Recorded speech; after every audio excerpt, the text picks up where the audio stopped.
আসলাম এক কিউট মেয়ের কাছে, আমরা শুনবো তার জীবন কাহিনী। আসসালামু আলাইকুম। ওয়ালাইকুম সালাম। হ্যাঁ ভালো আপুকে, আছেন? আল্লাহ তালা খুব ভালো রাখছি। তুমি কেমন আছো আপু? আলহামদুলিল্লাহ ভালো। আচ্ছা, তোমার নামটা কি জানতে পারি? আমার নাম ঋতুমণি। ঋতুমণি, অনেক সুন্দর নাম, কিউট নাম। তোমার দেশের বাড়ি কোথায়? আমার দেশের বাড়ি গাইবান্ধা। রংপুর, গাইবান্ধা। হুম। ও, যাই হোক, রংপুর অনেকবার যাওয়া হয়েছে। তোমার ফ্যামিলি থেকে কে আছেন? আমার ফ্যামিলিতে আমার আব্বু আম্মু আছে, কিন্তু আমার আম্মু অনেক অসুস্থ। আমার আব্বু রিক্সা চালাইতো, কিন্তু এখন পারে না। ও, বয়স হয়ে গেছে। হ্যাঁ, অনেক বয়স তোমাদের হয়ে গেছে। ফ্যামিলিতে কয়জন আছো? তোমার ভাই বোন কয়জন? ফ্যামিলিতে আমার ছোট একটা ভাই আছে আর আমি। ও, দুই ভাই বোন, তাহলে তো সুখী পরিবার। তোমার বাবা অসুস্থ না? হুম। এখন তোমার বয়স কতটুকু? আমার বয়স এই যে 20। 20-এ পারা পড়ছে। হ্যাঁ। এখন পড়াশোনা কতটুকু করেছো তুমি? পড়াশোনা তো করতে পারি নাই, বুঝতেই তো পারতেছেন যে আব্বু আম্মু অসুস্থ। ও, কেমনে পড়াশোনা করবো? তেমন করতে পারো না। হুম। 8 পাস না এসএসসি পাস? এত পড়তে পারি নাই তো। 8 পাস। 8 পাস। ও আচ্ছা আচ্ছা, মানে পড়াশোনার ইচ্ছুক ছিল, কিন্তু তোমার আব্বুর অর্থ ভালো না, টাকা পয়সা নাই, এই জন্য পড়াশোনা করতে পারো না নাকি? না। ও আচ্ছা আচ্ছা, বুঝতে পারছি। অনেক জীবনে হয়তো দুঃখ কষ্ট লুকিয়ে আছে, আমরা ধীরে ধীরে সব শুনবো। যাই হোক, তুমি আমাদের ক্যামেরার সামনে কিভাবে আসলে, বা কে কিভাবে পাঠালো, কিভাবে আসলে একটু জানতে পারি? না, তুমি যে আসলে আমাদের ক্যামেরার সামনে কি জন্য আসছো? কারো থেকে শুনছো, মানে আমাদের ঠিকানা?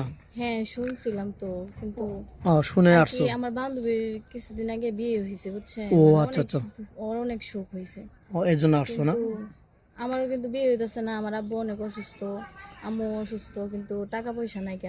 আমার বিয়ে দিতে বলছে, মানে টাকা লাগবে অনেক। আচ্ছা, তোমাদের ওদিকে যৌতুক কিরম লাগে? 4-5 লাখ?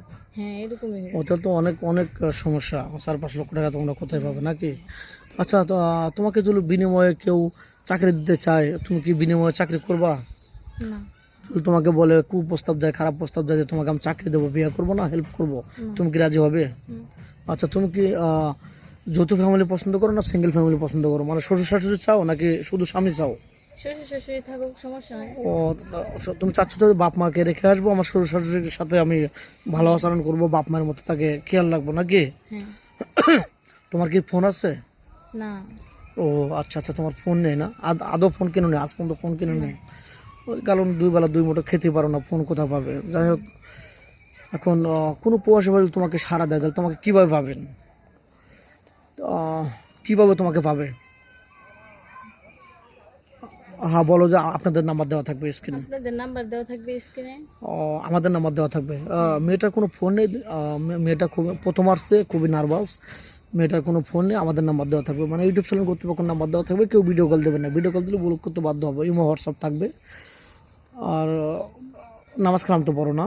হ্যাঁ। তুমি তো মুসলমান। হুম। হ্যাঁ, নামাজ পড়তে হবে, কারণ মুসলমান দুনিয়া ত্যাগ করতে হবে সবাইকে, নামাজ কালাম পড়তে হবে, না হলে ওই কালে কি জব দেবে? তো যাই হোক, ভালো থাকবে, সুস্থ থাকবে, এই বলে শেষ করে দিলাম। আল্লাহ হাফেজ।